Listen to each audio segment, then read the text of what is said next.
All right, Dragon Ball fans. Now, after rewatching episode 131, I know I've watched it maybe 6 or 7 times at this point, and I've already done a video talking about my initial thoughts of the episode. What Frieza's going to do next? Is Vegeta stronger than Goku now because Goku can't use Ultra Instinct?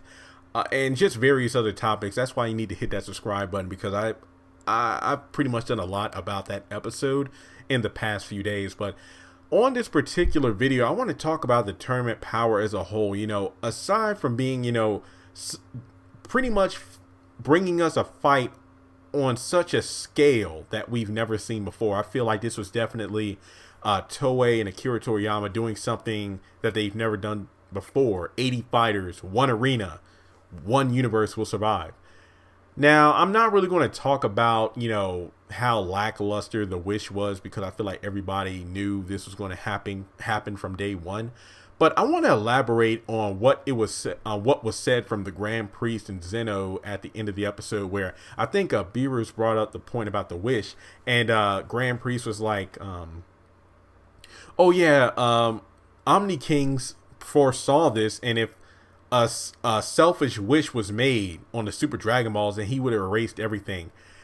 I feel like that was a very dumb reasoning. I don't know why this was done. I mean, part of me is like, well, maybe because they rushed it. Now, I'm not going to lie. I never did a video on this or whatever, but I was a very, I don't even know if I want to say firm believer, but the evidence was piled up for like the evil angel theory, like the Grand Priest had sinister motives and whatnot. I feel like that would have been a great way to lead into another series or movie or another saga. But again, this is just me speculating. Maybe because Super, I don't really know about everything behind the scenes. I don't know if Super ended more abruptly than they thought it would. Maybe they thought it was going to last longer than it did and they had to wrap things up quickly.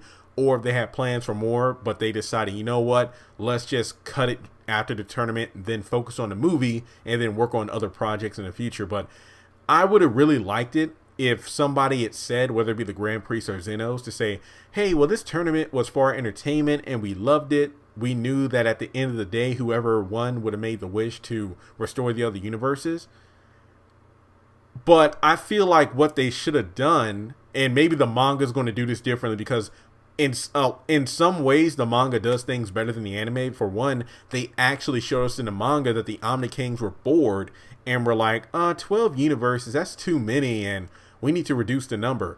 And they were literally about to erase the lower ranking universes because the Grand Priest brought his staff out. He was about to recall the angels from those universes because the two Zenos were going to erase those universes then and there. But then Goku showed up, and then that stopped it from happening, hence why the tournament began. So in the manga, they really drove it home that it was not Goku's fault that this tournament was happening and 7 universes were on the line. The Omni Kings were literally going to destroy everything at that point in time.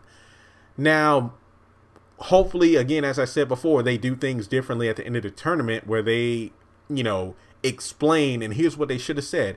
This tournament should have been a way to teach the universes, like their gods, to actually, remain active in their respective universes. The gods of destruction, gods of creation, do a better job to increase your mortal levels. So, if there is a legitimate tournament or if there is a meeting where I want to erase the lower ranking universes, you won't be surprised. You actually get off your butts and do what you're supposed to do and keep balance and order within the universes.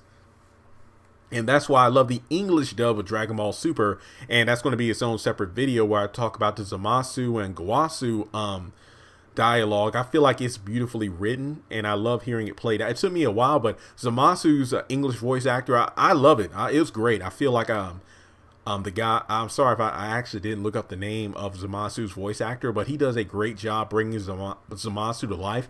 And he's one of those villains where he makes valid points, but watching the Japanese dub all the way through first, obviously, I know where Zamasu's going with his, justice and whatnot, but he makes a good point. Gawasu's like, Zamasu, the mortals have been given their minds, and it's all about the difference between good and evil and justice being a balance between the two. And one of my favorite bits of dialogue from I think a couple episodes ago was when seeds need to be planted so they'll grow. And Zamasu was like, well, a gardener or farmer tends to the seeds. He doesn't just let the seeds fend for themselves. And that is excellent. That makes sense. It's like whenever, you're doing a job, you don't just, or a farmer, he doesn't just plant his crop and then that's it. He tends to it. He plucks out the weeds. He does make sure everything's watered. He tends to it to help it grow. So Gawasu, I get what he's saying, but it doesn't make sense because you say that, yes, give it time, even for us. We're not perfect. We need to grow. We need to give the mortals time to learn. How can you say that, you're helping the mortals, but you're not doing anything? It seems to me like, it's like, how are you going to be? He goes on about how we need to be examples and whatnot, but you don't interact with the mortals. You really don't do anything but watch GodTube. You watch these things play out like the barbarian race that they went to visit 1,000 years in the future. It's like you just watch, you don't do anything. And that's very bad for a god, especially if it's about keeping your mortal level intact. I feel like there should be some harmony between the god of creation and destruction. Obviously, in the 4 universes exempt from the tournament of power, that's the case, hence why their mortal levels are so high. And that was one thing about the Zamasu arc I really wish would have happened, where Gawasu called him out for talking like a god of destruction. So it would have been cool if we met Universe 10's god of destruction and had like a 3-way meeting where it's almost like, okay, I'm the god of destruction, Gawasu is the Supreme Kai, god of creation, and you're the Supreme Kai intern. Now let's talk and figure things out. That's why I really didn't understand, but that's another video for another time. But I feel like when it comes down to the end of the tournament of power, I really didn't like the way it was stated that whoever won, if they made a selfish wish, then I would have erased everything. Who are you to call it a selfish wish? Like maybe somebody wanted to wish for like their home planet to be brought back. Maybe it was destroyed or something along those lines. So pretty much you counted on whoever won the tournament of power to be someone with a kind enough heart to restore, pretty much clean up Zeno's mess. So I really didn't like that. And in the English dub, I love Zeno's voice actor and then how he's portrayed. But I know the Tournament of Power is going to turn that around. But I don't think that the way that Zeno portrayed it is like, oh, whoever won, if they made a selfish wish, I would have destroyed everything. Basically means that if the person who won didn't wish back the universes, they weren't going to come back at all. I mean, maybe if he erased everyone, if the winner made a selfish wish, then the Grand Priest would have used the Super Dragon Balls to wish everybody back. Or what if, let's say if Frieza won the Tournament of Power. Let's say he wanted to use the Super Dragon Balls to wish himself back. Would Grand Priest have even made the wish? And then Zeno would have erased everything? Or if it would have said like, oh no, you made a selfish wish, so we're going to erase you. So if he would have erased all 12 universes right then and there, would the Super Dragon Balls have been used to restore those universes seconds later? That's why I really didn't like that. I mean, I feel like Zeno or the Grand Priest could have said like the Tournament of Power was a way for the Zenos to have entertainment, but knowing Goku and other fighters, the way we do, they would have enjoyed it as well because they would have fought other universes and then gotten stronger as a result. And then from there, aim to reach even higher heights. Also by teaching that mortals can do things, that God shouldn't look down upon mortals because they can do things gods can't, like the Ultra Instinct and whatnot.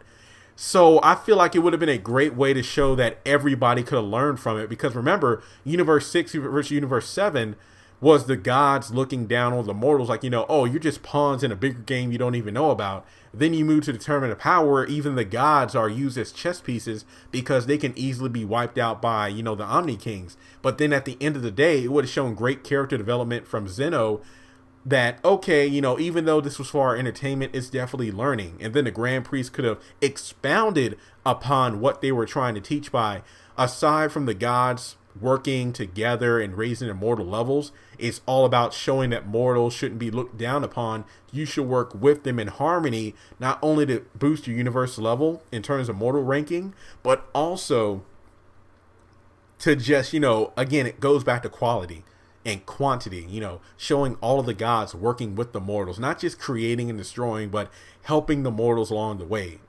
I feel like that's a great way. That would have been a great lesson to end this I'll say series, not franchise, but in the series on, because when you look at the beginning of Super, it was all about introducing the realm of gods and how, you know, they were on a level far beyond anything Goku and friends have ever encountered up until this point. So with that being said, I feel like that would have been a great way of bringing things, you know, full circle with, you know, gods realizing that mortals aren't just things, they are beings that can obviously, I mean, if you want to go back to Dragon Ball Z, you know, Goku proving that a low class warrior can surpass the elites if they train hard enough. Same thing with Super. Even the mortals can surpass the gods if they train hard enough. So that's my takeaway from it if they would have written it that way. But that's why I'm tuning into the manga, and I definitely suggest you do so as well, because the Dragon Ball Super manga, though different from the anime, does things differently in some way. In some ways they do it better than the anime, in some ways it's kind of like But with that being said, what was your takeaway from the whole Omni Kings would have destroyed everything if there was a selfish wish made? So let me know your thoughts in the comment section below. Subscribe to the channel if you haven't done so already, and I'll talk to you soon.